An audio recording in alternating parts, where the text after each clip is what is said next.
स्नेहदा स्पन्दन स्नेहदा स्पन्दन।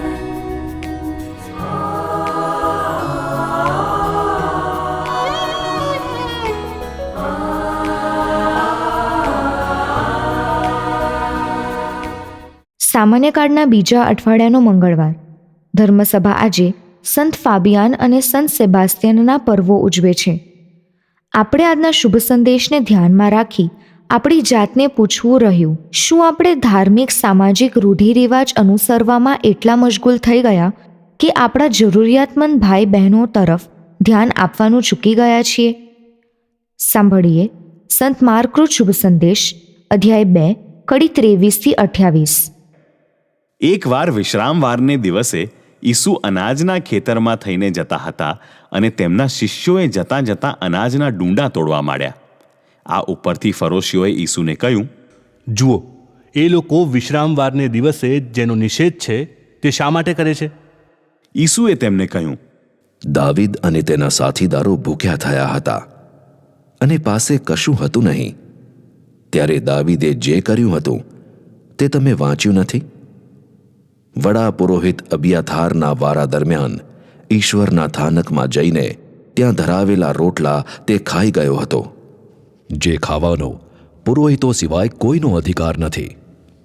એટલું જ નહીં, તેણે પોતાના સાથીદારોને પણ આપ્યા હતા. વળી ઈસુએ તેમને કહ્યું, વિશ્રામવાર માણસ માટે છે, માણસ વિશ્રામવાર માટે નથી. એટલે માનવ પુત્ર વિશ્રામવારનો પણ માલિક છે. स्नेहदा स्पन्दन स्पन्दन। આજના શુભ સંદેશમાં ફરોશીઓ ઈસુને તેમના શિષ્યોની બાબતમાં પ્રશ્ન પૂછે છે. ઈસુ ફરોશીઓને એવો જવાબ નથી આપતા કે તમે સીધા જ શિષ્યોને પૂછો, મને વચ્ચે ના લાવશો. ઈસુ શિષ્યોનું ઉપરાણું લે છે, શિષ્યોનો બચાવ કરે છે, કારણ ઈસુ પોતાને શિષ્યો સાથે આઈડેન્ટિફાય કરે છે. ઈસુ પોતાને શિષ્યો સાથે પૂર્ણપણે એક થઈ ગયેલા જુએ છે. ઈસુ ભક્ત સાથે એકાકાર થઈ જાય છે. ફરોશીઓ નિયમોનું શબ્દસહ પાલન કરનારા છે. તેઓ નિયમોને વધુ મહત્ત્વ આપનારા છે. નિયમ અને માનવ એ વચ્ચે મડાગાંઠ સર્જાય અને બેમાંથી એકનો ભોગ આપવો પડે તો ફરોશીઓ માનવનો ભોગ આપવા જાણીતા છે. એટલે તેઓને નિયમ પૂજકો પણ કહેવામાં આવે છે. ઈસુને તેઓની આ ધર્માંધતા સ્વીકાર્ય નથી. નિયમ તો સાધન છે, પણ પ્રભુ સાધ્ય છે. નિયમનું મહત્ત્વ ખરું, પણ એટલી હદે નહીં કે નિયમ જ આપણો પ્રભુ બની જાય. વિશ્રામવાર એક એવો નિયમ હતો જે પર અનેક પેટા નિયમો ઘડવામાં આવ્યા હતા. પ્રભુએ આપેલો નિયમ તો આટલો જ હતો કે વિશ્રામવાર પાળ. હવે વિશ્રામવાર કેવી રીતે પાળવો તેના પેટા નિયમો માનવો ઘડી કાઢે છે. વિશ્રામવારે 1/2 કિલોમીટર ચાલવાની છૂટ, કારણ ઇસ્રાયેલી પુરુષે સભાગૃહમાં આવવાનું છે. પણ વિશ્રામવારે કશુંક તોડવા પર, હથેળી મસળવા પર પ્રતિબંધ ફરોશીઓની નજરમાં ઈસુના શિષ્યો આ પ્રતિબંધનો અનાદર કરે છે. ઈસુ શિષ્યોના બચાવમાં રાજા દાવીદે પ્રતિબંધનો ભંગ કર્યો હતો તેની જગજાહેર વાતની યાદ અપાવે છે. દાવીદ ભલે રાજા છે, પણ એ એક માનવ છે. દાવીદ પુરોહિત નથી. તેનાથી યરૂશાલેમના મંદિરમાં પુરોહિતના ખંડમાં ન પ્રવેશી શકાય. રાજા દાવીદ પ્રવેશે છે. ત્યાં અર્પણ કરવામાં આવેલા રોટલા માત્ર પુરોહિત જ ખાઈ શકે. દાવીદ આ પ્રતિબંધનો પણ ભંગ કરે છે અને રોટલા ખાય છે અને પોતાના સાથીઓને પણ આપે છે, કારણ તેઓ બધા ભૂખ્યા હતા. નિયમ હતો પુરોહિત સિવાય કોઈ પુરોહિત ખંડમાં ના પ્રવેશી શકે. પુરોહિત સિવાય કોઈ અર્પણ કરેલા રોટલા ના ખાઈ શકે. દાવીદે નિયમનો ભંગ કર્યો, છતાં તેને એક મુદ્દો બનાવવામાં નથી આવતો, કારણ દાવીદ અને તેના સાથીઓ ભૂખ્યા હતા. માનવને નિયમ ઉપર પ્રાધાન્ય આપવામાં આવ્યું. અહીં શિષ્યો પણ ભૂખ્યા છે. શા માટે શિષ્યોને પ્રાધાન્ય ન આપવું? બીજું કારણ, દાવીદ તો રાજા છે. રાજા નિયમનો માલિક છે. અહીં ઈસુ ઈશ્વર છે, એ જે ઈશ્વરે વિશ્રામવારનો નિયમ આપ્યો છે. ઈસુ વિશ્રામવારનો માલિક છે. આપણે નિયમ પાછળ ગાંડા ન બનીએ.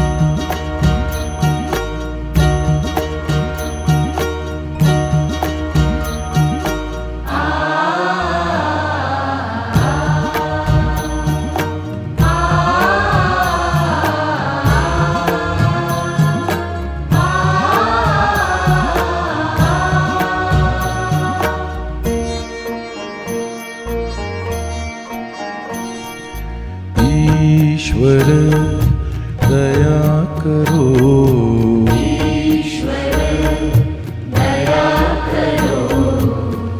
ईश्वर दया करो,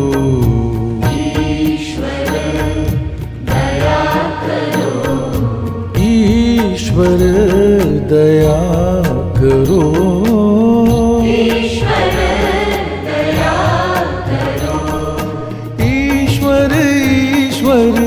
ईश्वरा ईश्वर ईश्वर ईश्वरा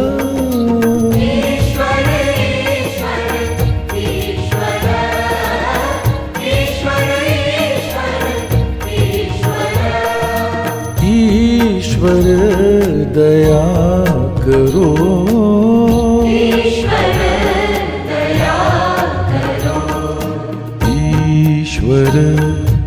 दया करो,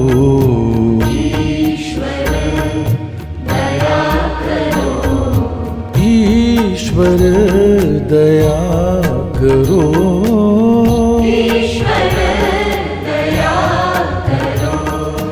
ईश्वर दया करो,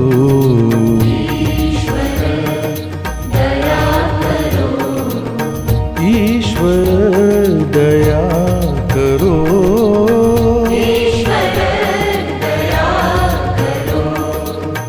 ईश्वर दया करो,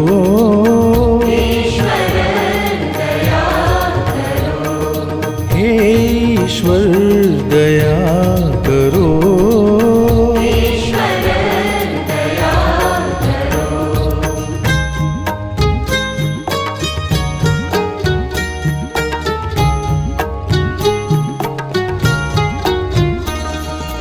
हे ईसु दया करो, हे ईसु दया करो, हे ईसु दया करो,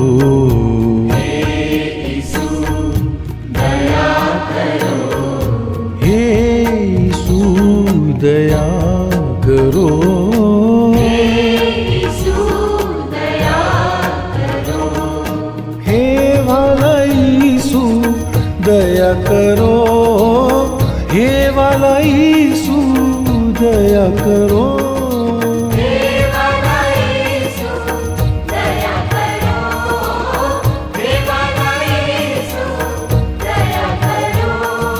हे ईसु दया करो, हे ईसु दया करो, हे ईसु दया करो,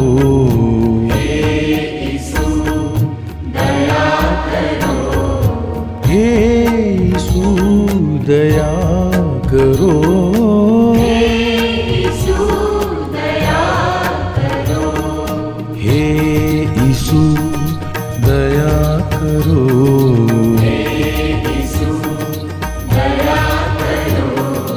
हे ईसु दया करो, हे ईसु दया करो, हे ईसु दया करो,